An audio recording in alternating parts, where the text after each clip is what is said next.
Hello everyone, welcome to my channel today. I'm Tara with Pieces of Tara Artistry. Thank you for joining me. So this is just what this 16-inch round looked like before I prepped it with this Kills 2. It is a sealer and primer for the wood round. So I did go ahead, I put a couple of coats of that on, and then I put on a coat of this Amsterdam Oxide Black because it's going to be a black base. So that is how I prep the back, just to make sure that the back stays nice and clean. This is the Pouring from Coast to Coast collaboration, and as you probably already heard from the other artists, I am going to be doing a black and white piece. So I'm doing a pour where I'm going to add this base, which is satin enamel recipe with obsidian. It's a metallic black from DecoArt and oxide black from Amsterdam mixed together with the recipe that's in the description box for the base coats for the pearl recipe. So my idea here is kind of something different than I've ever done before. So I'm making a background for a kind of more of a structural, textured piece, which you'll see farther down the line here. This is a multi-step process. It did take me over a week to do this because you have to do it in section processes. So this is a black, that oxide black Amsterdam paint mixed with 50% Floetrol, 50% GAC 800 as a pour over, and I just let it set up, and you see all of the pearls popping through. So this was about maybe 45 minutes after I had poured this, it's not canvas, this wood round. And it still was not completely finished. So see what happened after I was done. So this is the next part, is I want to save or protect that area that I'm covering up of the painting, because this next part is gonna be messy, and I want to make sure that that is taken care of and not doesn't look crazy, and I'm not getting like dust and spackle and stuff inside that area. So I did put down all this press and seal on the area that I want to protect, and then I used painter's tape, this frog tape, which I love because I just never have to worry about paint getting under it. So I covered up the areas that I wanted to save. So I wanted to I didn't want to save that kind of black hole area that is in the center there. So I did not tape that area. I kind of taped right around it. So now I am going to use this mesh that I got at Home Depot in like the screen door area. You can get a roll of this very inexpensively. I think it was like $10 for this whole huge roll of it. And I'm just using my staple gun, and this actually works way better on a wood piece than it does on a canvas, because on the wood piece you can staple down in that center area and it's gonna stay. So I kind of just folded over, and then I went ahead and just stapled all along that edge and kind of started making this section that's gonna be kind of like a drapey look. I've been watching a lot of people do these kind of structural art, textured art on Instagram and YouTube.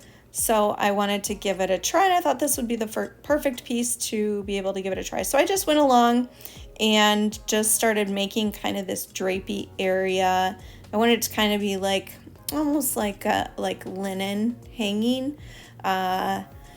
And from what I had watched on YouTube and other things, the mesh kind of holds its shape better than if you just use like a plaster and you put down like some people use like muslin or linen or cotton, and they drape it and it doesn't really hold the structure. So I went ahead and made sure that whatever I was going to put over top of it, it was going to hold the structure. So at this point, I wasn't exactly sure what I was going to do. I was either thinking like plaster of Paris, like those little strips that you get, kind of like when you have to have a bandage, like a cast put on. So I wasn't sure if I was going to use that or just a piece of like cloth. So here you see me, I'm just still continuing to shape and staple where I want things to kind of stay in place. And this does take a little bit, but I'm telling you, it was really fun to like try and figure this one out. And so since I did this, I've done a larger piece, like a 20 by 30. And that, I'm telling you, was beast. And I'm still working on it. But I thought, wow, this was so easy and fun. Like, I should go bigger. And then after I started going bigger, I'm like, wow, this is taking me a long time. So anyway, I, kind of jumped in both feet, and we'll see how that one turns out. You guys will see in a later video. So I'm trimming off all the excess mesh along the edge, because basically what I'm going to do is cover that and make sure it's wrapped around that back edge so that that wire is not sticking out. So I'm just going around and making sure that there's no gaps. And there you go. That's my draping that I decided to do. Now on to the next step, which I'm using these. I got these at Hobby Lobby. Easy form, like plaster bandages is what they look like. And I did cut these into a bunch of like smaller strips so they were easier to work with. And so what I did is I started by wrapping it around the bottom edge to cover that edge of the mesh so that the mesh like little edges weren't poking out. So I did go ahead and do that all the way around, and I am speeding this up like a ton because this is a long process, you guys, so you got to be patient. It was fun to just do. It's just kind of relax. So what you do is you put these little plaster bandages on, and you dip them in the water first, and then you take the paintbrush and you kind of rub it along those plaster bandages so that it kind of wets it and it gets in all the little grooves and cracks. So this process took me, I want to say maybe like a half hour to do fully on this small piece. Now with the big piece that I did, it took me probably like 3 hours to do this. But it was fine. I was just kind of working at my own pace, and I really enjoyed just kind of the tediousness of it, and just kind of was relaxing for me. So I went ahead, I put this all the way around, got all of that done, and then I let it dry for 24 hours. So that's an important step. You got to get it really hard. So these are all the products that I used for the mix that you see in the bowl next to me.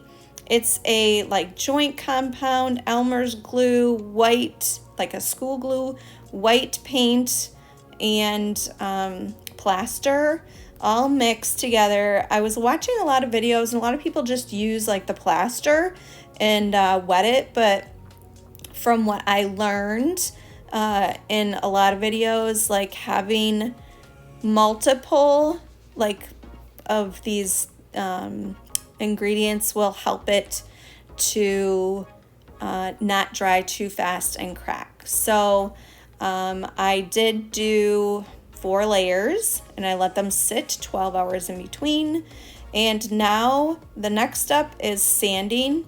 So I started out with this 400 grit sandpaper, and I mean, it was working fine, especially in this area here. There weren't a lot of like things that really needed to be sanded down. But I soon changed to a 220 grit because in some areas it was a little bit lumpier than I wanted them to be. I mean, there still is some texture and kind of some like bumpiness, but that is fine with me. It wasn't a big deal. Still looks really cool. And I've learned a lot in this process. So, you know, if you guys end up doing it or you do it different, let me know, because I'm interested to know, how you're doing it. When I looked on YouTube, there weren't a lot of American artists that had put these kind of videos on YouTube. So you see how smooth that kind of turned out. And then this was, sorry, I'm going to come back around to that, but this was for, this is after I finished sanding everything. I did go ahead and dust it off. But there weren't a lot of artists from the US using US products on YouTube. So I kind of had to figure out a little bit on my own what to use for American products. So that's why I'm kind of showing you all the products. So now I have that all sanded down. My next step is to paint that whole part white. So I decided to use this Krylon flat. So flat is the sheen white.